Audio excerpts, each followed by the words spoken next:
Guys, welcome back to the channel astros hub space towards infinity. So guys, इस video में मैं बताने वाला हूँ कि 2 अप्रैल को जो वीडियो शेयर हो रही थी व्हाट्सएप पे, टेलीग्राम पे, यूट्यूब पे, एक स्ट्रीक ऑफ लाइट पास कर रहे थी, तो वो किस चीज की थी। मतलब उस चीज के बहुत सारे वीडियोस शेयर हो रहे थे, लेकिन उस बारे में बहुत सारा कंफ्यूजन था कि वो मीटियोर शावर है, रॉकेट डेब्रिस है या फिर सैटेलाइट क्रैश है। तो इस वीडियो में मैं वो फुल क्लियर करने वाला हूँ और उससे रिलेटेड इन्फॉर्मेशन शेयर करने वाला हूँ। सो गाइज, लाइक और शेयर करना वीडियो को, सब्सक्राइब करना चैनल को और प्रेस करना बेल आइकन को। Let's start the video. Guys, start करते हैं कुछ इमेजेस के साथ जो सेंड हो रहे थे बहुत सारे व्हाट्सएप ग्रुप्स पे और बहुत सारा कंफ्यूजन क्रिएट कर रहे थे कि ये क्या चीज है। तो ये देखो, ये थे फोटोज, जैसे कि ये फोटो, नेक्स्ट ये फोटो, ये तो लोग कह रहे थे कि क्या ये एक स्टार है, क्या ये कोई मीटियोर शावर है, क्या ये कोई स्पेसक्राफ्ट क्रैश है, या फिर क्या ये कोई एलियन का यूएफओ है। तो ऐसी सारी चीजें चल रही थी। तो सबसे पहले मैं आपको दिखा देता हूँ कि मीटियोर शावर कैसा होता है। ये देखिए गाइज, ये मीटियोर शावर ऐसे टाइप के होता है। और एक आपको दिखाता हूँ, ये देखो गाइज, मीटियोर शावर इस तरीके से होता है। तो गाइज, अभी आप देखो यहाँ पे इस वीडियो में कि कैसे स्ट्रीक ऑफ लाइट हमें दिखाई दे रहा था। इस वीडियो को मैं प्ले करता हूँ और आप देखो कि किस तरीके से मीटियोर शावर और इसमें डिफरेंस है।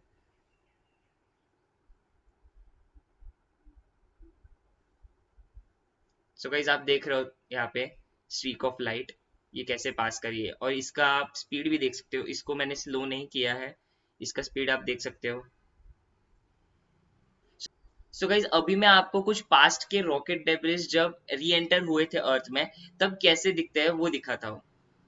ये देखो गाइज, ये फर्स्ट, ये सेकेंड और ये थर्ड। इस थर्ड जीआईएफ में आप क्लियरली देख सकते हो कि इसी तरीके से जो वीडियो थी वो शूट हुई थी। इसी तरीके से आप कंपेयर कर सकते हो, जो वीडियो में जो स्ट्रीक ऑफ लाइट पास हो रही थी वो इस टाइप से ही दिख रही थी क्या। तो क्लियरली आपको समझेगा कि ये दोनों तो सेम ही दिख रहे हैं। तो वही गाइज, ये जो इसका आंसर है कि वो क्या था एक्चुअल में, मीटियोर शावर, एलियन, स्टार, वो ऐसा कुछ भी नहीं था। वो रॉकेट डेब्रिस था जो री एंटर करता है अर्थ को।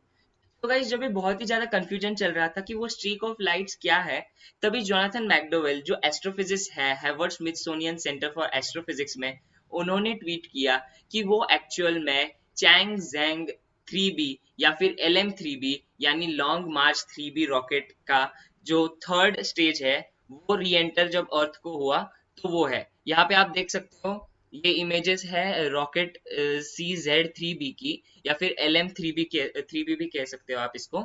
ये देखो, ये दोनों इमेजेस। तो उन्होंने ट्वीट करके ये कहा कि वो जो स्ट्रीक ऑफ लाइट सबको जो मीटियोर शावर लग रहा है, that meteor shower is actually ये CZ3B रॉकेट का stage 3। So guys, Jonathan McDowell ने ये भी कहा कि ये जो रॉकेट है CZ3B या फिर LM3B, इसका जो स्टेज 3 है उसकी अनकंट्रोल्ड री एंट्री की वजह से वो इस तरीके से दिखाई दिया, यानी बर्न अप होके बहुत सारे पार्ट्स में दिखाई दिया महाराष्ट्र के। तो नागपुर के बहुत सारे पार्ट्स, इवन गुजरात के पार्ट्स, या फिर मध्य प्रदेश के भी पार्ट्स यहाँ पे दिखाई दिया। तो गाइज, ये है जोनाथन मैकडोवेल। और उन्होंने एक और ट्वीट किया था, it is impossible to accurately predict exactly when it will reenter and so where it will reenter. यानी उनको भी एग्जैक्ट पता नहीं होता एक्यूरेट प्लेस की, जो पॉइंट ऑफ कांटेक्ट है उस स्टेज का अर्थ से वो कौन से डिस्टेंस पे होने वाला है, उसका जो टाइम है वो एग्जैक्ट क्या होने वाला है। लेकिन उन्होंने आगे ये भी कहा, we knew it would come down sometime yesterday, मतलब उनको ये पता था कि किसी तो टाइम को आने वाला है कल। ये जो ट्वीट किया है उन्होंने वो 3 अप्रैल को किया है, तो उनको ये पता था कि 2 अप्रैल को कभी ना कभी तो वो स्टेज 3 लैंड करेगा अर्थ के ऊपर, but not precisely when. So it could have been anywhere along the orbit, it turn out to be India. मतलब जो CZ3B के स्टेज 3 का जो भी ऑर्बिट है उसके अलोंग कहीं पे भी उनको लगा था कि वो री एंटर करेगा, लेकिन वो turn out to be India हुआ। ओके, अभी अगर हम लोग बात करें ये जो लॉन्ग मार्च 3B रॉकेट है उसके स्टेज 3 के यूज की। सो गाइज, ये जो स्टेज 3 है वो यूज हुआ था JSW-6 नाम के कम्युनिकेशन सैटेलाइट को लॉन्च करने के लिए। यहाँ पे आप देख सकते हो, आफ्टर लॉन्च इन February 2021, यानी जो सैटेलाइट लॉन्च कर दिया स्टेज 3 ने तो वो February 2021 में किया। The rocket stage was left in an elliptical orbit with a perigee of about 150 km and an apogee of 34,000 440 kilometre. मतलब उसका यूज था एक JSW-6 नाम के सैटेलाइट को लॉन्च करना, कम्युनिकेशन सैटेलाइट को लॉन्च करना, वो उसने किया और उसके बाद उसकी री एंट्री लॉन्च हुई। तो यहाँ पे आप देख सकते हो उसकी री एंट्री लॉन्च हुई फरवरी 2021 को। तो वो कैसे होती है री एंट्री? उसे एक ऑर्बिट में छोड़ा जाता है और फिर उस ऑर्बिट में छोड़ने के बाद वो एक ना एक time because of earth gravity और एटमॉस्फेरिक ड्रैग वो पुल हो जाता है और उसी वजह से वो एक ना एक बार री एंट्री करता है। सो गाइज अभी हम लोग बात करते हैं जोनाथन मैकडोवेल के अगले ट्वीट की।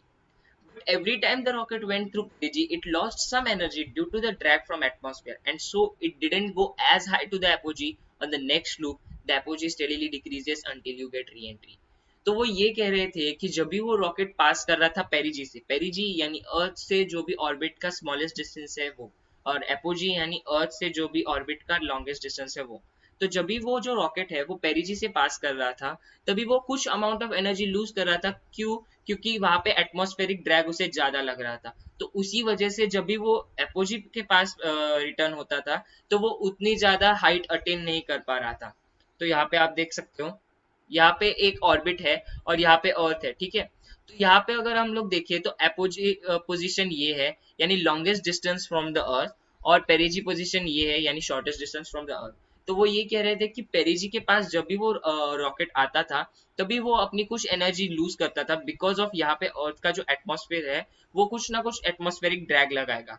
तो जैसा कि हम लोग ने यहाँ पे देखा तो वो कह रहे हैं कि 150 किलोमीटर का जो उनका पेरिजी था वो 150 किलोमीटर डिस्टेंस पे था और जो एपोजी है वो 34,440 किलोमीटर पे था। तो गाइज इसी के कारण कुछ ना कुछ उसकी हाइट जो है वो कम ज्यादा हुई और उसी के कारण जो भी उनका कैलकुलेशन है वो मिस कैलकुलेशन हो गया। तो गाइज अभी हम लोग देखते हैं ऑर्बिटल हाइट के बारे में। तो गाइज यहाँ पे लिखा हुआ है CZ3b ऑर्बिटल हाइट। तो यहाँ पे लेफ्ट साइड में आप देख सकते हो वाई एक्सिस पे हाइट इन किलोमीटर और जो एक्स एक्सिस है वहाँ पे डेट इन UTC। तो यहाँ पे हम लोग देख सकते हैं 2022 जनवरी है और यहाँ पे मई है।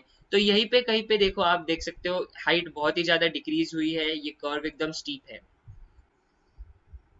गाइस यहाँ पे आप देख सकते हो फ्लाइट प्रोफाइल। तो यही वो स्टेज है, थर्ड स्टेज। यहाँ पे डिफरेंट स्टेजेस ये first and second stage, second और थर्ड स्टेज, और यहाँ पे जो मेन थर्ड स्टेज है वही जो थर्ड स्टेज है वो उसने री एंट्री ली थी और वही स्ट्रीक ऑफ लाइट हम लोग को दिखाई दे रहा था। लेकिन वो एक अनकंट्रोल्ड री एंट्री थी इसीलिए वो बर्न अप होके हम लोग को डिफरेंट डिफरेंट पार्ट्स में दिखाई दे रहा था। तो गाइज यहाँ पे आप देख सकते हो ये है सेकंड थर्ड स्टेज। लेकिन अगर हम लोग क्लियरली देखें एक रॉकेट की तरफ, तो इस रॉकेट में जो CZ3b या फिर LM3b रॉकेट है उसमें ये जो पार्ट है वही स्टेज 3 था। यहाँ पे भी आप देख सकते हो सेम ही पार्ट है, सेकेंड और थर्ड स्टेज सेपरेशन जो दिया है। तो ये जो है वो थर्ड पार्ट था जो जिसने री एंट्री लिया। जैसे कि मैंने आपको कहा कि ये जो स्ट्रीक ऑफ लाइट है ये गुजरात के कुछ पार्ट्स, महाराष्ट्र के पार्ट्स और मध्य प्रदेश के कुछ पार्ट्स में दिखाई दी।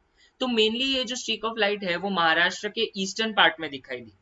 तो गाइज यहाँ पे अगर हम लोग देखें तो ये एक 3 मीटर डायमीटर रिंग है जो सिंधेवाही नाम के एक टाउन में मिला जो चंद्रपुर डिस्ट्रिक्ट में है। तो ये जो 3 मीटर डायमीटर रिंग है वो CZ3b के थर्ड स्टेज के टैंकेज का पार्ट है। Thank you so much guys for watching the video patiently. Hope guys आपको बहुत कुछ सीखने को मिला होगा इस वीडियो से। ऑल्सो गाइज इसी तरह के वीडियोस आते रहेंगे एस्ट्रोनॉमी से रिलेटेड इस चैनल पे। So guys please follow the channel, also subscribe the channel. So guys, let's meet in the next video. Thank you.